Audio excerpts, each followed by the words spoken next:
कौन ब्रह्मा का पिता है, कौन विष्णु की मां, शंकर का दादा कौन है, हमको दे बता।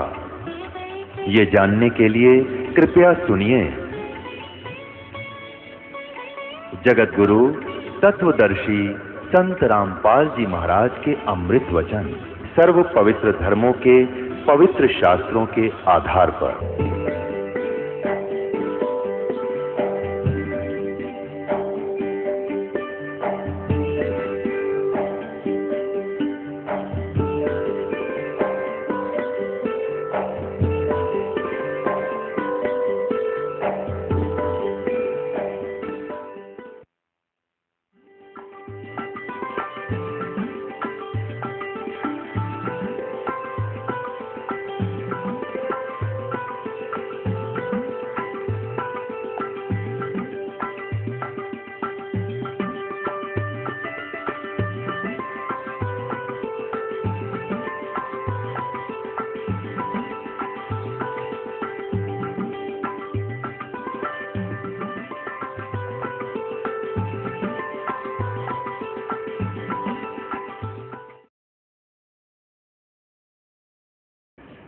पुण्यात्माओं,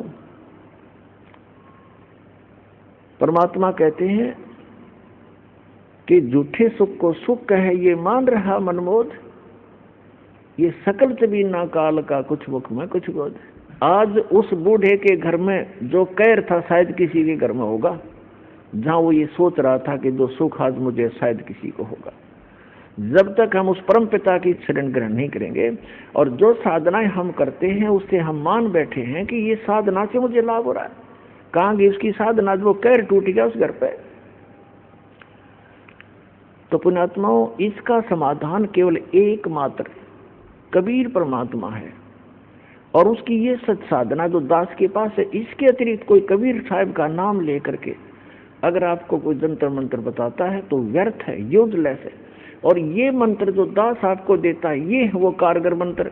और इन मंत्रों को, इस साधना को यदि इस दास से प्राप्त करके कोई नीच व्यक्ति स्वयं बनकर संत इनको आगे दान करता है तो वो भी महा दुश्मन है इस मानव समाज का, क्योंकि वो अधिकारी नहीं है। अधिकारी के बिना ये मर्यादा इस भगवान की, अधिकारी के बगैर ये मार्ग चलेगा नहीं। अब जैसे कोई नकली पासपोर्ट बनवा लेता है तो उसको कोई नहीं घुसने देगा उस एयरपोर्ट के अंदर, और पता लग गया सरकार ने दोनों दोषी, बनाने वाला भी और बनवाने वाला भी, और उसका काम था वो भी अधूरा रह गया, उसको सजा और मिलेगी साथ में। तो पुण्यात्माओं, इस अध्यात्म ज्ञान से अपरिचित हम अभी तक इन नकली संतों के फंस गए और नकली धर्म गुरुओं के फंस के हमने अपना जीवन नाश कर लिए, क्योंकि इनको कख भी पता नहीं भक्ति मार्ग का। ये अपने सदग्रंथों से परिचित नहीं, जिनके आधार से हमें ज्ञान दिया करते थे। तो इससे आप जी को एक विश्वास होगा कि सचमुच दो साधना आप कर रहे थे और सुख भी हो रहे थे, और जब कैर टूटने लगे, जब कोई बचाव नहीं हुआ, प्रोटेक्शन नहीं हुआ, क्योंकि वो आपका प्रारब्ध आपको प्राप्त था, आपकी किस्मत मिल रही थी, आपके पूर्व जन्म की बैटरी चार्ज थी। और जब तक बैटरी चार्ज है इन्वर्टर की तो आपके पंखे भी चलते नजर आएंगे, आपकी ट्यूब भी जग रही होगी, रोशनी घर में होगी, लेकिन चार्जर नहीं लगा रखा, लाइट ठीक नहीं है, तो समझ लीजिए कि एकदम अंधेरा हो जाएगा, सब सुविधाएं आपकी समाप्त हो जाएंगी, क्योंकि वो चार्जर आगे है नहीं जिससे बैटरी में जो पावर स्टोर हो रही थी। तो अब ये जो चार्जर दिया जाएगा आप सभी पुण्यात्माओं को, और इससे आप अपनी इस आत्मा को चार्ज करो, आपके जो सुख समाप्त हो गए थे फिर से शुरू हो जाएंगे।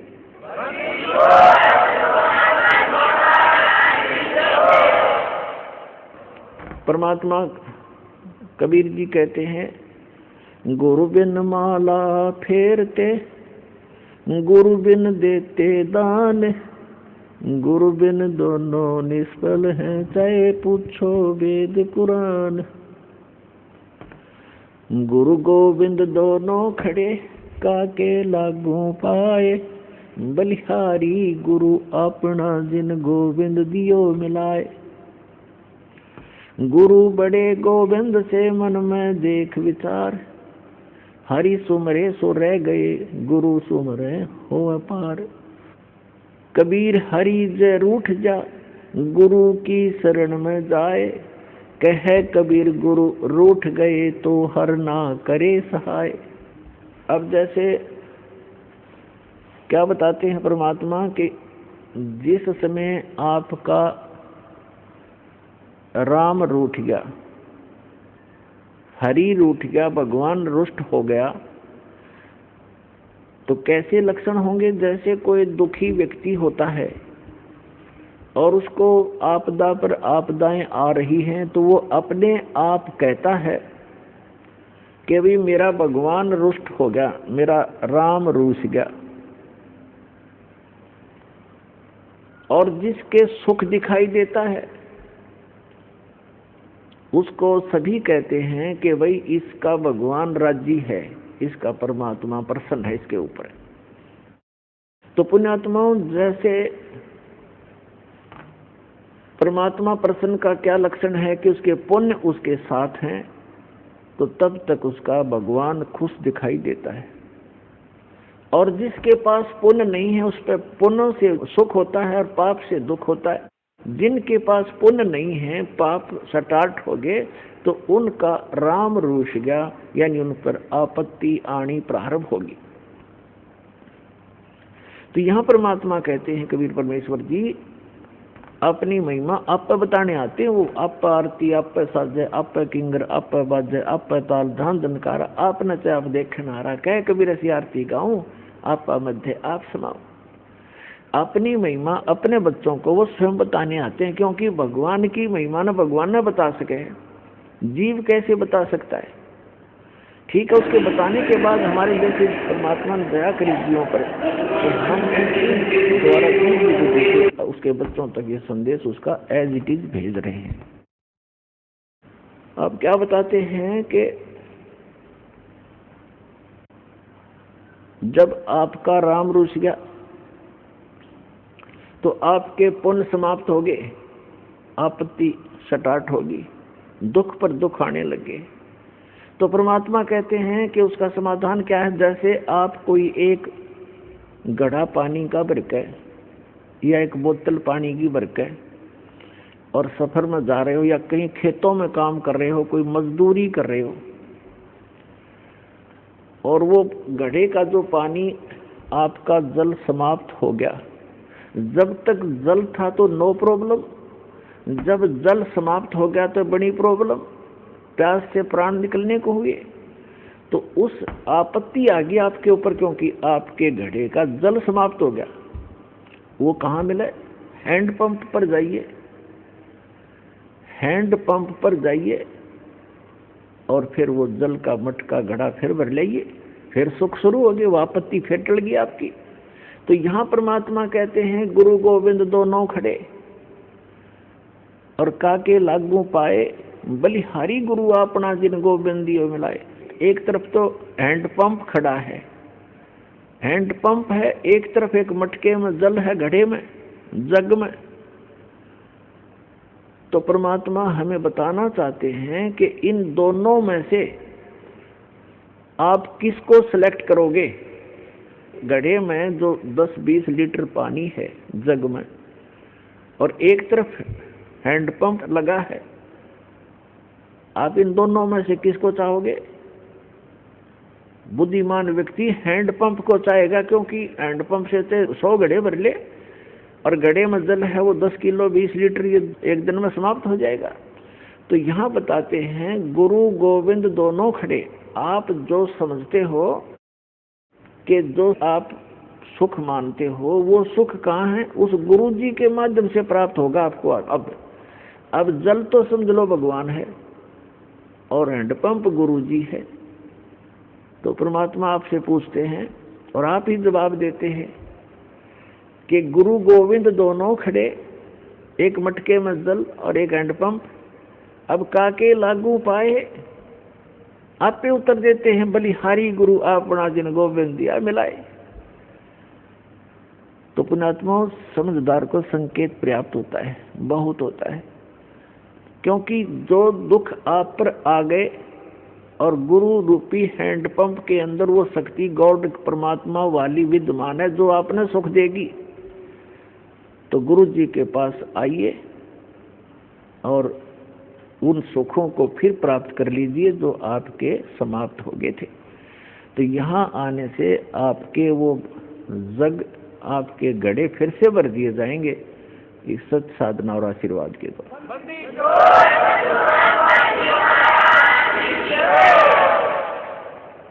अपना आत्माओं देखो, आपको यहाँ आने से कितना पुण्य मिलता है और आप कितने खाली हो चुके हो पुण्यों से। आशीर्वाद दिया जाता है, आशीर्वाद आपको एक एक्स्ट्रा ऐड होती है उस गॉड की, उसके गुरु रूप में रिप्रेजेंटेटिव के माध्यम से वो आपको एक्स्ट्रा राहत दी जाती है ताकि आप फिर अपने आप भक्ति साधना करके अपने पैरों पर खड़े हो, खुद साधना करो। ये समझ लो आपको सब्सिडी है गवर्नमेंट की तरफ से। जैसे गवर्नमेंट कई जगह 80% सब्सिडी दे देती है। 1 लाख रुपया लोन ले लिया, काम करो भाई अपना, 80% सब्सिडी यानी माफ कर दी, 20% रह गया। और जो नालायक उसने भी नहीं दे सकता तो वो करता नहीं व्यवसाय, वो बकवास कर रहा है। तो इस प्रकार आपको यहाँ आने से जो आशीर्वाद दिया जाता है, तो ये तो समझो आपको सब्सिडी दी जाता ना, आपको ये तो फ्री में दे दिया। फिर आपने साधना करनी पड़ेगी, वो फिर साथ में मंत्र मजदूरी दी जाती है कि अपनी कमाई करो, अपने भर लो, फिर से बैंक बैलेंस बनाओ भक्ति का जो आप खाली कर चुके हो। और ये बैंक बैलेंस इस सच साधना से बनेगा, इसकी थोड़ी ही भक्ति से घनी कमाई होती है। ऐसा व्यवसाय दिया जाता है। जैसे एक मजदूर सारा दिन में 150-200 रुपये प्राप्त करता है, सारा दिन कस्सी बजाता है, और एक ऐसा व्यवसाय कर रहा है जो प्रतिदिन 1 लाख रुपए का गल्ला इकट्ठा उठाता है। तो दोनों ही मनुष्य हैं, दोनों ही कर्म कर रहे हैं, लेकिन वो कितना लाभ उठा रहा है और उसके पास कितना है। तो ऐसी साधना है ये, जो आप प्रतिदिन 1 लाख का गल्ला उठाओगे, 1 लाख रुपए। ये तो एक एग्जाम्पल है। ये ऐसी साधना आपको दी जाएगी। पूरे विश्व के प्राणी भी इससे ऐसे ही लाभ प्राप्त कर सकते हैं, पूरे विश्व के।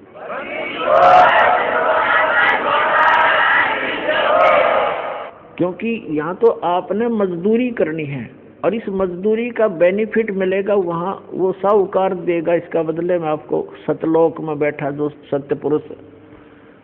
और वहाँ हम जाएंगे, वहाँ आपकी ऐसी ही सृष्टि होगी। आप अपने बच्चों को, अपने पोते और पोतियों को परमात्मा से जोड़ दो। अब जैसे आपके लायक बेटा बेटी हैं और लायक आपके पोता पोती हैं, और आपको कितना अच्छा लग रहा है, यहाँ पर कितने प्यारे लगते हैं, कैसे इनके साथ घुल मिल कर रहते हो, बहुत अच्छी बात है। लेकिन इसमें इनमें रहोगे कितने दिन? जो आपको मूर्ख बनाकर रखा हुआ यहाँ पर काल ने, 1 सेकंड में पता नहीं कि बिजली गिर जा। और इस सत्य ज्ञान के अभाव से हम इन्हीं में उलझ पुलझ कर यहीं पर फंस जाते, और फिर अपने अपने ये संस्कार पूरे किए। आज दादाजी मनमान अगले जन्म में नाइजीरिया में पैदा हो जा और पोता हो जा अमेरिका में, या फिर दूसरा ये है दादा की जगह गधा बन रहा और पोता बन जा कुत्ता। तो अगले जन्म में तो नहीं रही, ये 60 हिस्सा जन्म में बिखर लेंगे आपके। धीरे धीरे सभी चले जाते हो, कभी बेटा मर गया, कोई पोता मर गया, कभी पोती मर गई, माँ मर गई, किसी का बाप मर गया। तो यही बिजली गिरनी शुरू हो जाती है और हम कितने खुश हैं। तो परमात्मा ने बताया कि ये एज इट इज व्यवस्था आपकी ऊपर होगी। आपके घर खाली पड़े हैं जहां आप रहा करते थे, आप वहां गलती करके यहाँ गिर गए हो।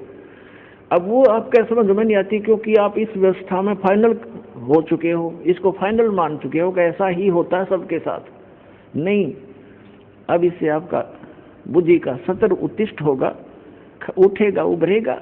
इस ज्ञान से आपको यहाँ का ये नरक दिखाई देगा जिसको आप सुख मान बैठे थे। अब जैसे बहुत से उदाहरण हैं। एक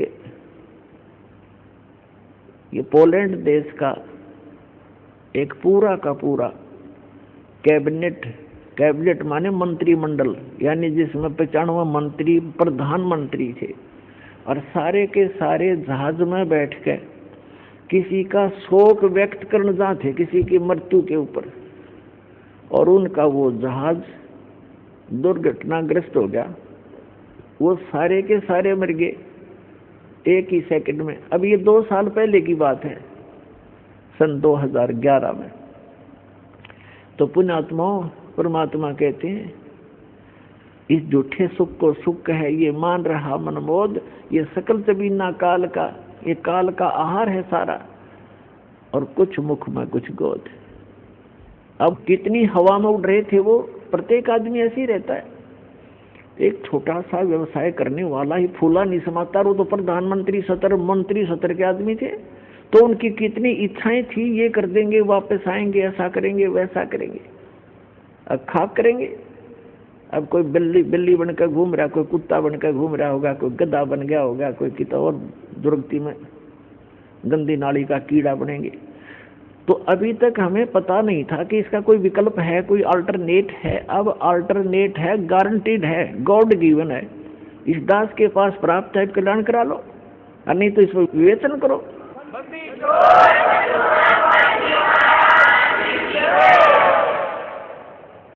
ऐसे ही यहाँ बहुत से उदाहरण आप देखते हो। एक मुख्यमंत्री जी हेलीकॉप्टर में जा रहे थे,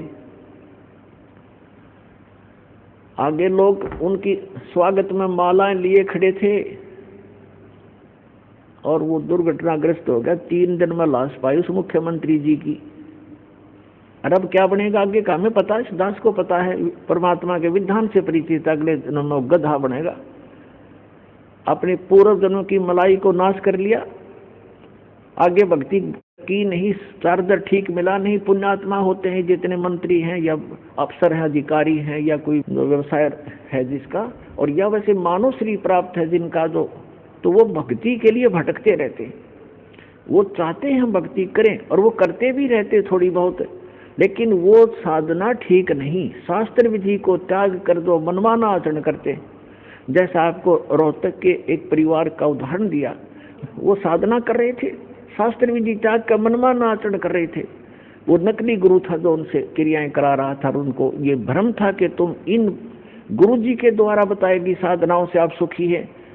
अब इस तत्व ज्ञान की रोशनी में आपको पता चलेगा कि वो उसके पूर्व जन्म के प्रारब्ध थे, वो पूर्व जन्म के संस्कारों से बनी किस्मत में लेख थे, उनको वो मिटा नहीं सके वो गुरु और उनकी साधनाएं।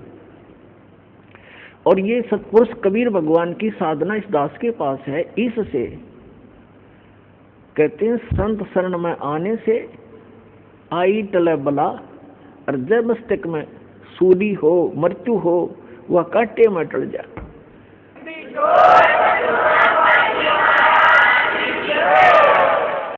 तो वह कांटे में टल जाए, यानी थोड़ी बहुत, जैसे किसी की मृत्यु होनी हो और टांग टूट गई दुर्घटना में, सारा न बचाव रह गया, टांग तो जुड़ जाएगी 6 महीने में, और जीवन कैसे मिले। तो इस परमात्मा की शरण में आने से आपके परिवार की रक्षा होगी। आप यहाँ भी सुख चाहते हो तो यही देगा आपको। ये सुख सागर है, ये पूर्ण परमात्मा है। और फिर यहाँ से जब आप जाओगे, सतलोक में जाओगे, वहाँ आपके बहुत बड़े बड़े महल, सुंदर महल यूं के यूं रखे खड़े हैं, वो खाली पड़े हैं। आप अपनी अज्ञानता से और यहाँ आ गए हो, जिसके विषय में हम आपको बताते भी रहते हैं। सृष्टि रचना से आपको ज्ञान होगा। सृष्टि रचना की दास ने प्रवचन कर रखे हैं, उनकी सीडी उपलब्ध है, और पुस्तकों में भी भक्तों ने बना रखी हैं, वो आप पढ़ सकते हो, सुन सकते हो। तो कहने का भाव ये है कि वहां पर अपने सतलोक के अंदर आपके सारे परिवार यानी पूरे महल हैं, बहुत सुविधाएं हैं। जैसे आप यहाँ क्या देखते हो, जरा सा भी व्यक्ति रोजी रोटी से जिसकी सुविधा उभर जाती है, जैसे आम गरीब निर्धन व्यक्ति तो अपना हैंड टू माउथ होता है, उसने तो अपनी चारपाई और घर की व्यवस्था मुश्किल से पूरी होती है, तो एक झोपड़ी हो उसी में संतुष्ट है। और जिसका थोड़ी सी पोस्ट हो जाती है, थोड़ा सा धन हो जाता है, तो वो क्या करता है, कोठी हो, सुंदर चारों तरफ स्टेप्स लगी हो, मार्बल लगा हो, पत्थर लगा हो, आगे लान हो बहुत बड़ा सुंदर, और उसके अंदर बगीची बनी हो चारों तरफ के, उसमें फुहारे छूट रहे हों। ये प्रत्येक की नीयत है कि दस इनमें मैं ठाठ लूँ, और ठाठ खाक लेगा। यहाँ तो चाहे वो फुहारे भी ला ले और सारी कोठी भी बना ले और बड़ा एक फार्म भी बना ले, और अंदर टेंशन 20 उसका, उसमें धक्के खाओ फुहारा में, तब भी चैन से नहीं रह सकता। तो ये हमें क्यों ऐसा लाइक है, क्यों पसंद है? क्योंकि हम ऐसे स्थान पर रहा करते, वहाँ हमारी सुविधाएं ऐसी हैं। इसी की नकल इस काल ने कर रखी स्वर्ग में। जो यहाँ से देवता बनकर जाते हैं, उनको जैसे यहाँ अच्छे अधिकारियों को गवर्नमेंट अलॉट कर देती है कोठियाँ, तो ऐसे वहाँ अलॉट कर दिए जाते हैं आपको अलग अलग, लेकिन वहाँ पूंजी आपकी नष्ट होती है, आपका पुण्य अक्षीण होता है। तो वो सुविधाएं उस सतलोक वाली सुविधा से स्वर्ग की, तो ये समझ लो उसके तुलना में कुछ भी नहीं है जो सतलोक में आपको सुविधा है। स्वर्ग में भी ऐसा ही है, मृत्यु होगी, पुण्य समाप्त होंगे, या फिर यहाँ होंगे। स्वर्ग के देवता भी गधे की योनि से स्टार्ट होते हैं। बताओ, खाक है ये स्वर्ग का राज्य और क्या इस पृथ्वी का राज्य? तो सतलोक के अंदर आपको ये सभी सुविधाएं उपलब्ध हैं। जैसे अभी तक ये नकली पंथ कबीर साहब की वाणी चुरा के अरे एक पंथ चला बैठे, कितने जीवों का नाश कर दिया, राधा स्वामी पंथ, जय गुरुदेव पंथ, और ये सच्चा सौदा सरसा और जगमाल वाली पंथ, एक ये जनोद के अंदर बना हुआ है ताराचंद पंथ, ये भी उसी कुएं का जल है राधा स्वामी वालों का।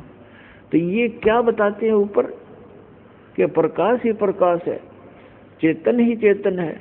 वहाँ पर आत्मा ऐसे लीन हो जाती है जैसे बूंद समंदर में, वहाँ और कुछ है ही नहीं। ऐसे कबीर पंथी बताते हैं भगवान निराकार है, आत्मा उसमें जाकर मिल जाती है। एक ये जम्मू वाला चतुरता दिखाई इसने। फिर बताते परमात्मा कहते हैं चोर चुरावे तू बड़ी गाड्डा पानी में, वो गाड्डा हुआ ऊपर आवे न सच्चाई छनी ना। रांजड़ी वाला जम्मू वाला जो मधु परमहंस है, इसने चतुरता दिखाई, कबीर साहब की वाणी में पढ़ लिया कि वहाँ हंस आत्मा का शरीर 16 सूर्य जितना प्रकाश है, उसने प्रकाश नोट कर लिया। तो उसने एक अलग से सिद्धांत पेश कर दिया मन घड़ंत के पहले परमात्मा ने एक शब्द उच्चारा, उस तो सफेद प्रकाश हो गया, उस प्रकाश में फिर परम पुरुष मिल गया, फिर वो सतलोक बन गया, अमरलोक हो गया। खाक तेरा वही की वीरे का चेतन प्रकाश हो गया फिर। और आत्मा उसमें ऐसे घूमती है जैसे बिंदु टाइप में, जैसे मछली पानी में घूमती है, ऐसी स्थिति सतलोक की बता रहा है ये जम्मू वाला रांजड़ी वाला मधु परमहंस। तो इनको कख भी पता नहीं, भक्ति मार्ग का ने डबो दिया विश्व का विश्व। तो पुणात्मा सतलोक के अंदर ऐसी सृष्टि है, उसकी नकल कर रखी काल ने यहाँ पर, नकल डुप्लीकेट। अब देखो कोई भी व्यक्ति वृद्ध होना पसंद नहीं करता। अब एक लगभग 75 वर्ष की वृद्धा, और उसको मैंने कहा बुढ़िया चली तेरा सुन ली बात अर्जी तेरी, ने बोली तने बुढ़िया दिखूं मैं, और जाड़ ने दांत उसके। मैं कहा भाई बुढ़िया कद दिखेगी, फिर मेरे समझ में नहीं आई। मैं तुझसे ज्यादा नहीं बोला, पर अपने मन में मैंने सोचा देख, वो हमें तो ज्ञान हो गया कि इस मन का स्वभाव है, क्योंकि ऐसे स्थान से आया ये बूढ़ा होना पसंद नहीं करता। ऐसे ही एक रिटायर्ड मास्टर जी था, वो कहने लगा जी ऐसे ऐसे अभी नाम लिया मैंने आज ही, और मेरे ऐसी ऐसी गड़बड़ सी रहती है। मैं बोला वृद्ध हो गई, इतनी थोड़ी बहुत ठूठ ठाँ तो हो ही जाती है। मैं बोला अभी बूढ़ा कहाँ हुआ, तो 74 साल का ही तो हूँ। अच्छा भाई बूढ़ा ही कर दोगा फिर। तो ये स्थिति हमारे मन की है, और ये बिल्कुल ठीक है। और फिर मृत्यु क्यों होती है? जब हम कितने सुखी हैं यहाँ पर, सारा जीवन एक संपत्ति संतान को जोड़ने में, उनकी सुरक्षा में, उनके पालन पोषण में लगा देते हैं, और फिर ना संतान का भरोसा ना अपने आप का, एक सेकंड में के बिजली गिर जाए इस गंदे लोक में। तो ये इसका समाधान बताया भगवान। अभी तक विकल्प नहीं था हमारे पास, हम ज्यादा से ज्यादा स्वर्ग माना करते थे, स्वर्ग चले जाएंगे। स्वर्ग का नहीं पता था, स्वर्ग में गए हुए प्राणी भी वापस आते हैं। श्रीमद् भगवत गीता अध्याय नंबर 8 के श्लोक नंबर 16 में कहा कि अर्जुन, जो मेरी भक्ति करता है ब्रह्म तक की, जैसे गीता अध्याय नंबर 8 के श्लोक नंबर 13 में ये गीता ज्ञानदाता कहता है, मेरा एक ओम अक्षर है मुझ ब्रह्म का, ओम इति एकाक्षरम ब्रह्म विवरण माम अनुसमरण ये प्रयाति तजन देहम से याति परमाम गतिम। मुझ ब्रह्म का केवल एक ओम मंत्र है, नथिंग एल्स, इसके अतिरिक्त कोई मंत्र नहीं। ये और अटपट करते हैं, ओम नमः शिवाय, ओम भगवते वासुदेव नमः, एवं नमः, ये बकवास है सारी, ये मंत्र नहीं मोक्ष मार्ग, ये तो भांग है समझ लो, गेहूं के बीज के स्थान पर। तो ये कहता है मेरा एक ओम मंत्र है, और इसका जाप करते हुए अंतिम श्वास तक जाप करता हुआ जो शरीर छोड़कर जाता है वो ब्रह्म मुझसे मिलने वाली, ओम से मिलने वाली परम गति को प्राप्त होता है। ओम से मिलने वाली परम गति कौन सी है? ब्रह्मलोक, क्योंकि ये ब्रह्म का मंत्र है ओम। गीता अध्याय नंबर 8 के श्लोक नंबर 16 में कहा है कि ब्रह्मलोक पर्यंत, ब्रह्मलोक में गए हुए प्राणी भी वापस पुनरावृत्ति में है, उनका फिर जन्म मृत्यु होता है। गीता ज्ञानदाता चौथे अध्याय के 5 और 9 श्लोक में, गीता अध्याय नंबर 2 के श्लोक 12 में, गीता अध्याय नंबर 10 के श्लोक नंबर 2 में गीता ज्ञानदाता कहता है कि अर्जुन, तेरे और मेरे बहुत जन्म हो चुके हैं, तू नहीं जानता, मैं जानता हूं। इसे सिद्ध है कि ब्रह्म ओम नाम का जाप करने वाले ब्रह्मलोक में गए, ब्रह्मलोक में के बाद भी जन्म मृत्यु में आए। और गीता ज्ञानदाता स्वयं कहता है मेरे और तेरे बहुत जन्म मृत्यु हो चुकी है, तू नहीं जानता, मैं जानता। इसलिए गीता ज्ञानदाता 18वें अध्याय के 62वें श्लोक में कहता है कि अर्जुन, तू सर्वभाव से उस परमेश्वर की शरण में जा जिसकी कृपा से तू परम शांति को और सनातन परम धाम को प्राप्त होगा। सनातन परम धाम शाश्वतम स्थानम, शाश्वत माने सदा रहने वाला, जिसका कभी क्षय ना हो, कभी नाश ना हो, वो स्थान, वो सत्यलोक है। उसको संत भाषा में सत्यलोक कहते हैं। सत्य का नाश नहीं होता, अविनाशी होता सत्य, वो सत्यलोक है। किसकी शरण में चला जा?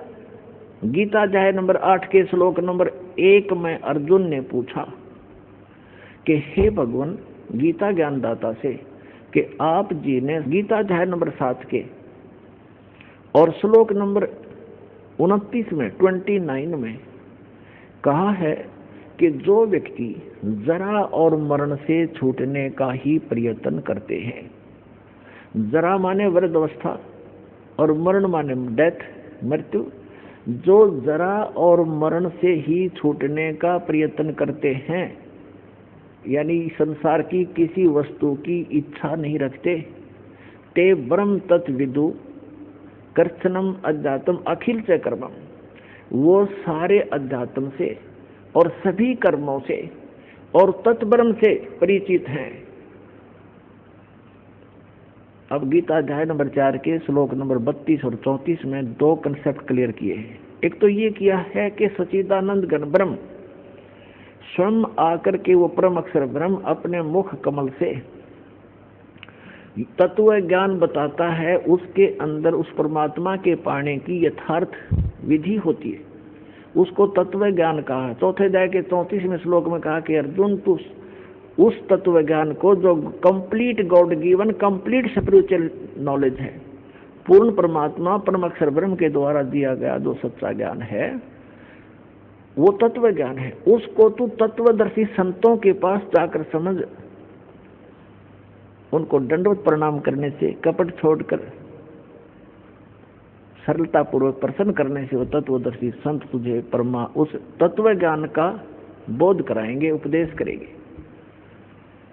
अब 7वें अध्याय के 29वें श्लोक में गीता ज्ञानदाता कहता है कि माम आश्रित यतन्ति ते, मेरे इस मार्गदर्शन का आश्रय करके कि तत्वदर्शी संतों की खोज कर लो, और वो तत्वदर्शी संत बताओगे उस तत्व ज्ञान को जिन्होंने ये आश्रय कर लिया, मेरे संकेत समझ गए, वो केवल जरा और मरण से ही छूटने का प्रयत्न करते हैं, क्योंकि वो उस तत्व ब्रह्म से और यहाँ के सारे अध्यात्म ज्ञान से और सभी कर्मों से परिचित हैं। जैसे दास आज के सत्संग में आपको वही क्लियर कर रहा है कि ऐसे कर्म करते रहे, ऐसे कर्म करने से ये लाभ होगा, ये हानि होगी, ये भक्ति करने से ये इतना लाभ होगा, जो पूर्व के संस्कार आपके प्राप्त हैं उनसे आपको ये लाभ हो रहा है, सच भक्ति ना करने से फिर वो एक ही दम आप प्राप्तियाँ आ जाती हैं। और बहुत से प्रमाण भी आपको दिए। मंत्री थे, प्रधानमंत्री थे, मुख्यमंत्री थे, वो पूर्व जन्म के पुण्यों से बने हुए थे, आगे चार्जर था नहीं, आगे सदभक्ति थी नहीं, एक ही दम सब नाश हो गए, जैसे डिस्चार्ज हो जाती है बैटरी इन्वर्टर की और एक ही दम सब सुविधाएं समाप्त हो जाती है। तो संपूर्ण अध्यात्म ज्ञान के सभी कर्मों से जो परिचित हो जाते हैं वो तत्ब्रह्म से परिचित है, और इन कर्मों से अध्यात्म ज्ञान से वो ही जरा और मरण से छूटने का प्रयत्न करते हैं। जरा माने वृद्धावस्था का कहर। पुणात्मा, अब आप देखते हो कोई बूढ़ा चल रहा लाठी के सहारे, कभी बैठ जाता कभी चल पड़ता, रात जब युवा हो स्पीड से निकल जाते उसको यूँ देखते हुए आपके कभी सपने में मनाती या दुर्गति थारी भी होगी, आपकी भी होगी। तो जब तक आपको ये ज्ञान नहीं होगा तब तक ये मन की बकवाद समाप्त नहीं होंगी। इस ज्ञान से 90% लगाम डल जाएगी इस मन पापी के, जो दास आपको बताने चाह रहा है। जो बेमतलब की रिश्वतखोरी, चोरी, हेरा फेरी ये करते फिरते सारा दिन झूठ बोलते हैं पेट के लिए, और एक सेकंड का भरोसा नहीं कहाँ बिजली गिर जाए। और जब हम इस परम पिता की शरण में आ जाएंगे आपको चार्जर मिल जाएगा, हैंडपंप मिल जाएगा, कितना जल भर दो, दूसरे का क्यों चराओ, तो अपना भरो ठाट के, कितना ठोक लियो मटके भर कर धर लियो सपेर। तो हम अविधिवत चलने से चोर उचक्के बन गए, और शास्त्र अनुकूल साधना करने से आपको यहाँ भी सुख देगा और वहां पहुंचाएगा आपको जो गीता ज्ञान दाता बता रहा है। अब बताएंगे आगे। अब गीता ज्ञान दाता बता रहा है कि जो मेरा इस ज्ञान को आश्रय कर लेते हैं, तत्वदर्शी संत की खोज कर लेते हैं, उससे फिर उस तत्ब्रह्म की जानकारी हो जाती है। तत्ब्रह्म, उस परम अक्षर ब्रह्म की, उस परमात्मा की जिसमें 18वें अध्याय के 62वें श्लोक में जिसकी शरण में जाने के लिए गीता ज्ञानदाता कह रहा है,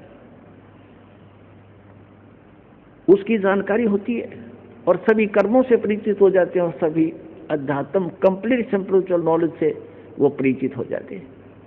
तो केवल वो जरा और मरण से छूटने का प्रयत्न करते। जैसे दास ने उदाहरण दिया कि एक बुढ़िया 80 साल की, 75-80 वर्ष की, और मुंह में दांत नहीं, और उसको मैंने कह दिया बुढ़िया पीछे हो, दूसरी को आने दे, बहनों को ने बोली इतने बुढ़ी दिखूँ मैं, वो तेरा गजब हो, 80 साल की दाढ़ नहीं।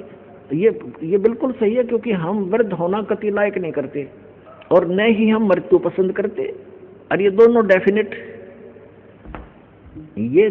डेफिनेटली होंगे, मृत्यु भी होगी और वृद्ध भी होंगे। तो पुण्यात्मा 8वें अध्याय के प्रथम मंत्र में अर्जुन ने पूछा कि हे गीता ज्ञान दाता से कि हे पुरुषोत्तम, क्योंकि उसको पुरुषोत्तम मान रहा था, वो श्री कृष्ण मान रहा था कि श्री कृष्ण ये ज्ञान दे रहा, लेकिन श्री कृष्ण के अंदर यूं काल बोल रहा था गीता ज्ञान दाता। उसने पूछा कि किम तत्ब्रह्म, किम अध्यात्म, किम कर्म पुरुषोत्तम। तो उसने पूछा कि वो तत्ब्रह्म क्या है जिसको जानकर, और क्या वो अध्यात्म ज्ञान है, उसके विषय में गीता ज्ञानदाता 8वें अध्याय के 3रे मंत्र में कहता कि वो परम अक्षर ब्रह्म है। वो परम अक्षर ब्रह्म है, गीता ज्ञानदाता से अन्य है वो भगवान, जो सर्व सुखदायी है, सर्व पाप नाशक है, और जो शाश्वत स्थान प्रदान कराने वाला है। इसलिए 18वें अध्याय के 62वें श्लोक में कहा कि अर्जुन तू सर्वभाव से उस परमेश्वर की शरण में जा, उसकी कृपा से ही तू परम शांति को और सनातन परम धाम को प्राप्त होगा। अब गीता ज्ञानदाता ने तो 8वें अध्याय के 13वें श्लोक में अपनी साधना बता दी कि मुझ ब्रह्म का केवल एक ओम अक्षर है। ओम इति एकाक्षरम ब्रह्म व्यवहारण माम अनुसमरण ये प्रियाति तजन देहम स याति परमाम गतिम। अब उसने स्पष्ट कर दिया कि मेरा तो एक ओम मंत्र है मुझ ब्रह्म का, और ओम से क्या मिलता है ब्रह्मलोक। 8वें अध्याय के 16वें श्लोक में बता दिया कि ब्रह्मलोक पर्यंत, ब्रह्मलोक में गए हुए प्राणी भी पुनर्जन्म के अंदर हैं। वो शाश्वत स्थान नहीं हुआ जहां जाने के बाद वापस नहीं आना पड़ता। 15वें अध्याय के 1 से लेकर 4 श्लोक में श्रीमद् भगवत गीता में कहा है कि अर्जुन, ये उल्टा लटका हुआ संसार रूपी वृक्ष है, जिसकी ऊपर को जड़ जो मूल है वो तो परम अक्षर ब्रह्म समझो, वो तो पूर्ण परमात्मा है, और नीचे को तीनों गुण रूपी शाखा है, रजगुण ब्रह्मा, सदगुण विष्णु, तमगुण शिव जी। और जो संत इस उल्टे लटके हुए संसार रूपी वृक्ष के सर्व भाग बता देगा, सब विभाग बता देगा, पार्ट्स ऑफ द ट्री, स वेदवित, वो वेद के तात्पर्य को जानने वाला है, अर्थात वो तत्वदर्शी संत है।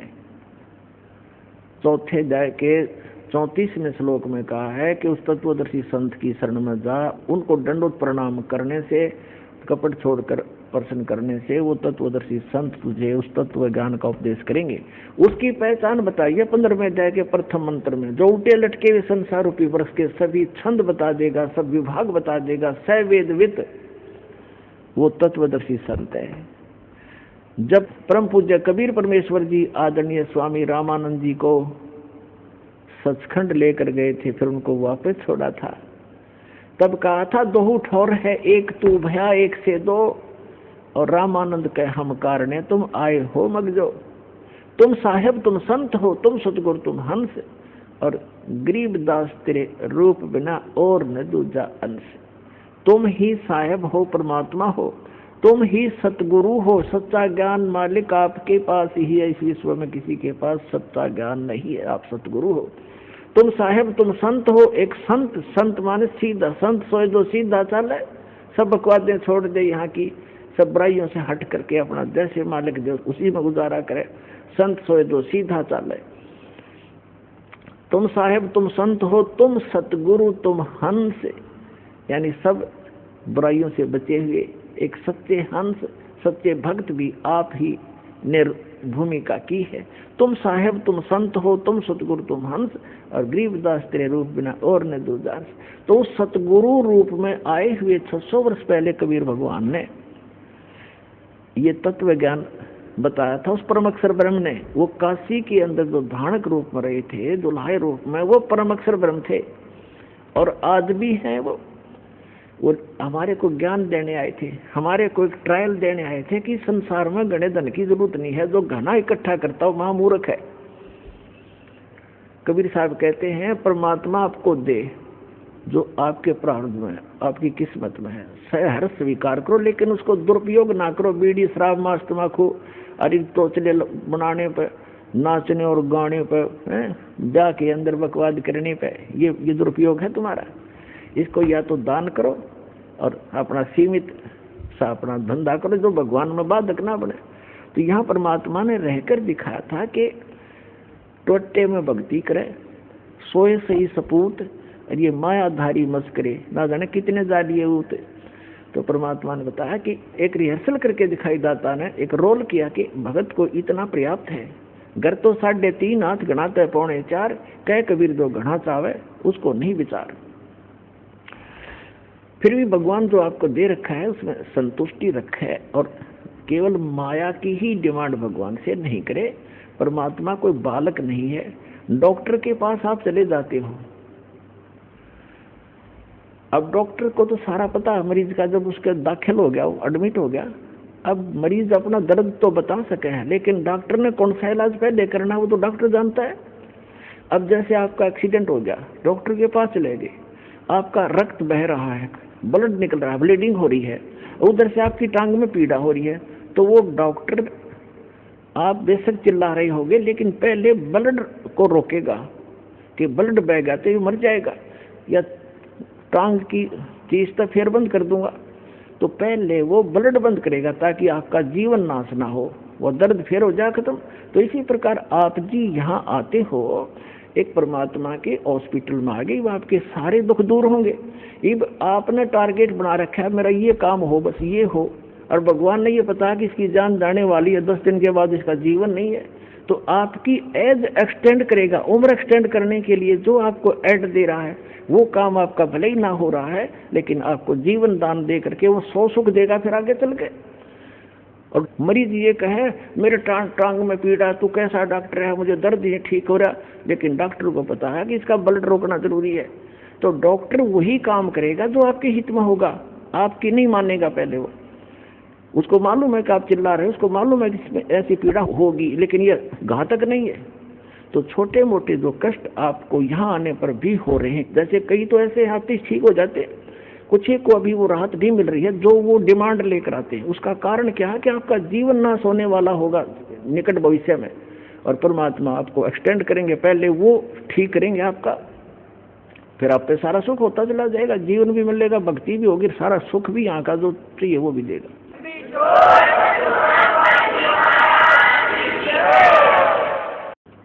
तो प्रसंग चल रहा है कि हम गीता अध्याय नंबर 15 के श्लोक नंबर 1 से 4 में ये स्पष्ट किया है कि उल्टे लटके हुए संसार रूपी वृक्ष को जो जानता है वेदवित, वो तत्वदर्शी संत है, वो वेद के तात्पर्य को जानने वाला यानी तत्व ज्ञान युक्त है। तो वो ज्ञान स्वयं भगवान ने बोला करके 600 वर्ष पहले, जिसको हम एक जुल्हा एक धान कहा करते थे। पुण्यात्माओं, ये आपके पिता हैं, पूरे विश्व के सभी आत्माओं के हमदर्द हैं। हमारे लिए ये कैसे वेशभूषा में यहाँ रहा करते थे और कैसा रोल करते थे, और पूरे ब्रह्मांडों का संचालन भी वो एक झोंपड़ी में बैठकर किया करते थे। उसकी समर्थता से जब आप परिचित होगे तब आपको पता चलेगा सचमुच हम भगवान को छोड़कर अन्य की जो साधना कर रहे थे वो मोक्षदायक भी नहीं थी, सुखदायक भी नहीं थी। तो क्या बताया परमात्मा ने, अक्षर पुरुष एक पेड़ है जो पृथ्वी से बाहर दिखाई देता, उसको पूरे सभी विभाग सहित उसको पेड़ बोलते हैं, ट्री बोलते हैं, वृक्ष कहते हैं, दरखत कहते हैं, रूख कहते हैं। और उसकी जो नीचे का जो हिस्सा है जड़, वो प्रोक्ष है, वो गुप्त है। तो इसको उल्टा कर लीजिए, ऊपर को जो जड़ है वो संसार रूपी वृक्ष की, तो वो जड़ तो समझो पूर्ण परमात्मा है, और उस पूर्ण परमात्मा ने आके बताया है कि अक्षर पुरुष एक पेड़ है, और सरपुरुष वा की डार, ज्योत निरंजन जिसको कहते हैं सरपुरुष, और तीनों देवा साक्षा हैं ये पात्र। ये देखिएगा उस संसार रूपी वृक्ष का चित्र दिखाते हैं। ये पृथ्वी से बाहर जो दिखता है समझो,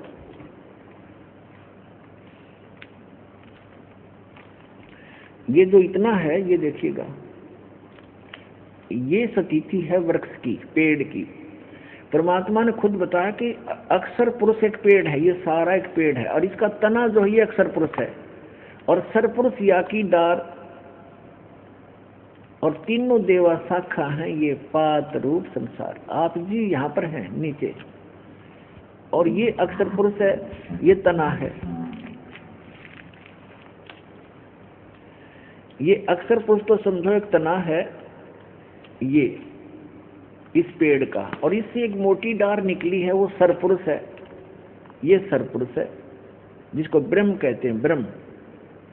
और इसके 3 पुत्र हैं, इसकी 3 शाखाएं हैं, रजगुण ब्रह्मा जी, सतगुण विष्णु जी, तमगुण शिव जी, और पात रूप संसार। अब ये तो उस परम पिता ने आके बता दिया कि अक्षर पुरुष एक पेड़ है, और निरंजन वा की डार, ये सरपुरुष वा की डार, और तीनों देवा शाखा है ये पात रूप संसार।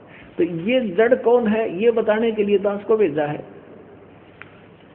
कि ये जड़ जो है ये परम अक्षर ब्रह्म है इस संसार रूपी वृक्ष की। और वो परम अक्षर ब्रह्म कौन है? अनंत कोट ब्रह्मांड का एक रति नहीं भारे, ये सतगुरु पुरुष कबीरे हैं कुल के सिरजनहारे। ये हो परम अक्षर ब्रह्म। अपने आत्मा उस परमात्मा ने स्वयं आकर बताया कि अक्षर पुरुष एक पेड़ है, सरपुरुष वाकी डार और तीनों देवा शाखा है, ये पात्र रूप संसार।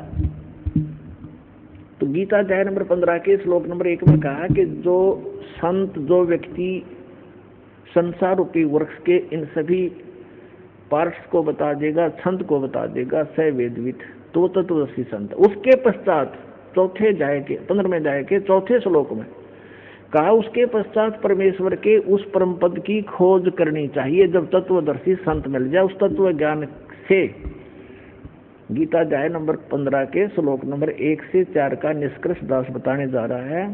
तीसरे में कहा है कि उस तत्व ज्ञान से इस अज्ञान रूपी गुत्थी को काट कर, समझ कर, उसके पश्चात परमेश्वर के उस परम पद की खोज करनी चाहिए, जहां जाने के बाद साधक फिर लौटकर कभी संसार में नहीं आते। और गीता ज्ञानदाता कहता है कि जिस परमेश्वर से संसार रूपी वृक्ष की ये प्रवृत्ति विस्तार को प्राप्त हुई है, यानी जिसने सब ब्रह्मांडों की रचना की है, केवल उसकी भक्ति करना और की नहीं। अपनी भी भक्ति को मना करता है, तुझे मोक्ष चाहिए, वहां जाना चाहता है, जहां जाने के बाद लौटकर साधक फिर संसार में कभी नहीं आते। उसके विषय में कहता है फिर तो उसी की भक्ति करनी है और को इष्ट रूप में नहीं मानना। ये देखिएगा श्रीमद् भगवद गीता और जयदयाल गोविंद का द्वारा इसका अनुवाद है। इसके 15वें अध्याय पर चलते हैं। यह है अथ पंथ 10वां अध्याय, 15वां अध्याय। इसमें कहा है, श्री भगवान वाच ऊर्ध्व मूलम अधः शाखम अश्वत्थम प्राहु अव्यम छंदासी यस्य प्रणानी ये तम वेद स वेदवित। इन्होंने अनुवाद ठीक नहीं करना आया, ये तो ठीक लिखा है ना, आदि पुरुष परमेश्वर तो समझो, ऊपर को जड़ है वो तो पूर्ण परमात्मा है। ऊर्ध्व मूलम, ऊपर को शाखा लिखना था, वो आदि पुरुष परमेश्वर है। और अधः शाखम, नीचे को शाखा वाला, ये गलत लिखा है, पर मारूप मुख्य शाखा वाले नहीं। ये देखो दूसरे मंत्र में गीता अध्याय नंबर 15 के श्लोक नंबर 2 में अधः और अधः 2 बार आए हैं। इन्होंने इसका अनुवाद यहाँ किया है, अधः माने नीचे, अधः माने नीचे, बिल्कुल ठीक है। अधः माने नीचे, अधः माने नीचे। तो यहाँ ऊर्ध्व माने ऊपर, ऊर्ध्व माने ऊपर। यहाँ देखो, हम ही नीचे देख लेंगे 15 में जाएंगे। प्रथम मंत्र में ऊर्ध्व मूलम, ऊपर को जड़ वाला, मूल जड़, और अधः शाखम, नीचे को शाखा वाला। एक आम बालक भी समझ जाए इस ज्ञान से। और संसार रूपी पीपल के वृक्ष को अविनाशी कहते हैं। छंद, छंद वेद नहीं होते, छंद माने इसके विभाग, जिसके पत्ते आदि कहे गए हैं। और तम वेद, तम यह वेद, जिसको उस संसार रूपी वृक्ष को जो अंधकार रूप में छुपा हुआ है, ज्ञान रूप में, जिसको समझ नहीं सके, उस संसार रूप वृक्ष को जो पुरुष मूल सहित यानी जड़ से लेकर और पत्तों तक तत्व से जानता है, स वेदवित, स वेदवित, वह वेद के तात्पर्य को जानने वाला है, अर्थात वह तत्वदर्शी संत है। ये दूसरे में क्या कहा है कि उस संसार वृक्ष की तीनों गुण रूप, तीनों गुण माने रजगुण ब्रह्मा, सतगुण विष्णु, तमगुण शिव जी, रूप जल से बढ़ाई हुई नहीं, ये शाखाएं हैं। विषय प्रवाला शाखा है, विषय विकारों वाली ये शाखा है। रजगुण ब्रह्मा, सतगुण विष्णु, तमगुण शिव जी, अधः नीचे और ऊपर फैली हुई है। ये नीचे माने जैसे ये गीता का ज्ञान पृथ्वी पर बोला जा रहा था, ऊपर स्वर्ग, नीचे पाताल, ऊपर और नीचे फैली हुई है। क्योंकि श्री ब्रह्मा, श्री विष्णु, श्री शिव जी एक एक गुण युक्त हैं, एक एक विभाग के मंत्री हैं। इनका प्रभाव इन तीनों ही लोकों पर है, पृथ्वी लोक पर, पाताल लोक और स्वर्ग लोक पर। इससे अन्य जो स्थान हैं, जो ब्रह्म लोक है, वो अलग स्थान है, वहां पर ये काल भी तीन ही रूप धारण करके रखता है, उसमें भी तीनों ही गुण अपने विद्यमान रखता है। वो ऊपर के लोकों के लोग उससे प्रभावित होते हैं, इनका केवल यहीं तक सीमा है। अब देखो, ऊपर और नीचे फैली हुई। और मनुष्य लोक में, इस संसार में कर्मों के अनुसार बांधने वाली ये भी मुख्य मूलानी, मुख्य कारण है, नीचे और ऊपर फैली हुई है नीचे और ऊपर। अब तीसरे में कहा है कि इस संसार वर्ष का स्वरूप जैसा कहा है वैसा यहाँ विचार काल में गीता ज्ञानदाता कहता है कि जैसा इसके बारे में सुना है उसको पूर्ण रूप से मैं तेरे को नहीं बता पाऊंगा इस गीता जी के डिस्कशन में। इस संसार वर्ष का स्वरूप जैसा कहा है वैसा यहाँ विचार काल में नहीं पाया जाता, नहीं पाया जाता। क्योंकि गीता ज्ञानदाता कहता है कि क्योंकि न तो इसका आदि है और न अंत तथा न इसकी अच्छी प्रकार से स्थिति है, यानी वो परिचित नहीं है उससे। इसलिए इस अहमता, इस सुविरुद्ध मूलम, इस दृढ़, अब जैसे संसार रूपी वृक्ष का ऊपर को जड़ जो स्थान है वो सतलोक, अलखलोक, अगमलोक, अकैलोक, ऊपर क्या जो पोर्शन है सारे चारों लोक वो अविनाशी स्थान है। इसलिए सुदृढ़ मूल कहा, वो मूल जो है वो अविनाशी है, वो शाश्वत है। तो उस संसार रूपी वृक्ष के उस दृढ़ रूपी मूल वाले, यानी जो कभी नाश में नहीं आता, वो जड़ रूपी स्थान, वो भगवान समझो, स्थान और भगवान, यानी वहाँ का लोक भी अविनाशी, वहाँ का भगवान भी अविनाशी, वहाँ के गए हुए प्राणी भी अविनाशी। ये देखो सुविरुद्ध मूलम, उस अहमता ममता नहीं, उस अति दृढ़ मूल वाले, यानी उस अविनाशी मूल स्थान, जड़ रूपी स्थान वाले संसार रूपी पीपल के वृक्ष को दृढ़ असंग शस्त्रेण छित्वा, इन्होंने यहाँ गलत कर दिया, वैराग रूप शस्त्र द्वारा नहीं, उस तत्व ज्ञान रूपी शस्त्र द्वारा काट कर उसको समझ कर, उसके बाद चौथे श्लोक में कहा है, 15वें अध्याय के चौथे श्लोक में कहा है, ये 15वां अध्याय चल रहा है, 15वां अध्याय, यहाँ हमारे चौथा श्लोक पढ़ रहे हैं। उसके पश्चात उस परम पद रूप परमेश्वर को भली भांति खोजना चाहिए जिसमें गए हुए पुरुष यानी साधक फिर लौटकर संसार में नहीं आते, उनका जन्म मरण फिर नहीं होता। और जिस परमेश्वर से इस पुरातन यानी आदि संसार रूपी वृक्ष की, यानी जिसने सारे ब्रह्मांडों की रचना की है, परिवर्ती विस्तार को प्राप्त हुई है, उसी आदि पुरुष नारायण के मैं शरण हूँ, ऐसा निश्चय करके उस परमेश्वर का ही मनन और निधि ध्यान करना चाहिए। परपदे माने उसकी पूजा करनी चाहिए। गीता ज्ञानदाता ने स्पष्ट कर दिया कि मेरी भक्ति करने से तुझे वो शाश्वत स्थान नहीं मिल सकता।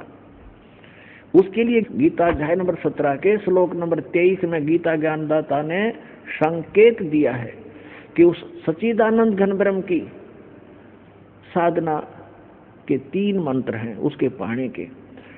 ओम तत्सत इति निर्देश ब्रह्मण त्रिविद समर्थ ब्राह्मणा तेन वेदा च यगा च विहिता पुरा। उस सच्चिदानंद घन ब्रह्म को पाने का, उसके सत भक्ति करने का केवल ओम तत्सत ये 3 मंत्र का निर्देश है। निर्देश माने नथिंग एल्स, फाइनल फैसला, उसके अतिरिक्त अग्रम अग्रम समाप्त, ये निर्देश है, डायरेक्शन है, आदेश भी है और ये राय भी है। सच्चिदानंद घन ब्रह्म को पाने का, उस परम अक्षर ब्रह्म को, उस सुख स्थान को पाने का ये 3 मंत्र की मजदूरी है, स्मरण है इसका 3 मंत्र का। गीता अध्याय नंबर 15 के श्लोक नंबर 16 और 17 में 3 पुरुष बताए, एक सरपुरुष, एक अक्षर पुरुष और तीसरा परम अक्षर पुरुष यानी परम अक्षर ब्रह्म। तो आपको पूरा डिटेल बताई दी है पूरा उल्टे लटके हुए संसार रूपी वृक्ष की। तो परम अक्षर ब्रह्म तो उसकी जड़ समझो, मूल है, जो सबका धारण पोषण करता है। तो गीता अध्याय नंबर 15 के श्लोक नंबर 16 में कहा कि 2 पुरुष हैं, सरपुरुष और अक्षर पुरुष, और ये दोनों नाशवान, इनके अंतर्गत जितने प्राणी वो भी नाशवान है। जीवात्मा किसी की नहीं मरती, वो तो गधे कुत्ते की भी नहीं मरती। फिर 15वें अध्याय के 17वें श्लोक में तुरंत कहा कि उत्तम पुरुष है तू अन्य, पुरुषोत्तम सही भगवान तो इन दोनों से सर और अक्षर पुरुष है कोई और है जिसको परमात्मा कहा जाता है, और जो तीनों लोकों में प्रवेश करके सबका धारण पोषण करता है वो अविनाशी परमेश्वर है। यानी वृक्ष का धारण पोषण किससे होता है? मूल से होता है, जड़ से होता है, और जड़ वो परम अक्षर ब्रह्म है। तो परम अक्षर ब्रह्म वो कबीर भगवान जो है वो सबका धारण पोषण करने वाला वही है। तो यहाँ क्या बताया है कि उस ओम तत्सत ओम जो है, ओम तो मंत्र है ब्रह्म का, जिसको सरपुरुष कहते हैं, और तत् है ये अक्षर पुरुष का, जिसको परब्रह्म भी कहते हैं। ब्रह्म से नेक्स्ट ब्रह्म, परब्रह्म दूसरा। और तीसरा जो मंत्र है सत्य, वो परम अक्षर ब्रह्म का है, वो परम अक्षर पुरुष का है। तो ये तीनों मंत्र इस दास के पास उपलब्ध हैं। इन तीनों मंत्रों की मजदूरी करनी है, इसकी साधना करनी है। अभी तक ये मार क्यों खाते रहे कबीर पंथी? ये इन मंत्रों का जाप नहीं करते थे जो दास आपको प्रथम बार देता है। ये कहते हैं तो ब्रह्मा विष्णु महेश की पूजाएं हैं, हम क्यों करें, हम तो सतपुरुष की साधना करेंगे। ऐसे ही ये बात बिगड़ी रही। अरे ये साधना नहीं, ये तो यहाँ के मालिक है। बताओ, हम जिस क्षेत्र में रह रहे हैं और वहाँ के तहसीलदार या वहाँ के SHO या किसी और से खसें और उनका जो टैक्स है वो नहीं दें, तो हमें लाभ कैसे मिलेगा? जैसे हमने बिजली ले ली बिजली विभाग से, टेलीफोन ले लिया टेलीफोन विभाग से, और जब उनका कर्जा उसको देंगे नहीं, टैक्स उनका रेंट नहीं देंगे, तो वो सुविधा बंद कर देंगे हमारी। इसमें क्या एहसान किया? तो हम मजदूरी कर रहे हैं यहाँ की सुविधा प्राप्त करने के लिए, और कुछ धन डिपॉजिट कर रहे हैं जो अपने स्वलोक जाने के लिए। तो ये इनकी पूजा नहीं है। हम कोई किसी से, जैसे टेलीफोन वालों से टेलीफोन सुविधा ले रखी है, मोबाइल फोन ले लिया, तो उनसे हम अपनी जो मजदूरी करके उनको दे रहे हैं, उनका किराया रेंट, उसका बिल भर रहे हैं, तो वो उनकी पूजा नहीं करे, वो हमें आवश्यकता है, इसलिए उनसे मेल रखना भी हमारे सभ्यता शिष्टाचार है। तो ये सभी ब्रह्मा विष्णु महेश भी एक यहाँ के अधिकारी हैं। ये इनके सत्र का जो लाभ है यही देंगे उसको, और उसकी विधि बताई है कि इनका ये ऐसे ऐसे आपने ये बिल भरना पड़ेगा, इसकी मजदूरी ये है, इस मजदूरी से वहाँ आपको ऑटोमेटिक कनेक्शन मिला रहेगा। ऐसा सिस्टम भगवान का। तो यहाँ ओम तत्सत, ये तीन इन पुरुषों की भक्ति है, सरपुरुष, अक्षर पुरुष और परम अक्षर पुरुष की। तो गीता ज्ञानदाता कहता है कि उस परमात्मा की शरण में जा जिसके तीन मंत्र की भक्ति है। सच्चिदानंद घन ब्रह्म के पाने की केवल तीन मंत्र का निर्देश है। गीता अध्याय नंबर 8 के श्लोक नंबर 5 और 7 में गीता ज्ञानदाता अपनी साधना बताता कि मेरी भक्ति कर मुझे प्राप्त होगा, लेकिन युद्ध करना पड़ेगा, शांति नहीं हो सकती। जहाँ युद्ध है वहाँ शांति खाक है। तो कहता है तूने युद्ध करना पड़ेगा, यदि तुझे परम शांति चाहिए तो 18वें अध्याय के 66वें श्लोक में कहा कि उसकी शरण में जा, उस परम अक्षर ब्रह्म की शरण में। उस परम अक्षर ब्रह्म का मंत्र बता दिया 15वें अध्याय के 23वें श्लोक में, और अब 8वें अध्याय के 8, 9, 10 श्लोक में गीता ज्ञानदाता कहता है कि उस परम अक्षर ब्रह्म की भक्ति करेगा तो उसको प्राप्त होगा, जहाँ जाने के बाद साधक फिर लौट कर कभी संसार में नहीं आता। तो वहाँ सारी सुख सुविधाएं हैं। पुण्यात्माओं, आपका सौभाग्य है, धन है आपके माता पिता जिनसे जन्म हुआ ऐसे समय में। अपना कल्याण कराओ, भक्ति करो और मोक्ष पाओ। बोलो सतगुरुदेव।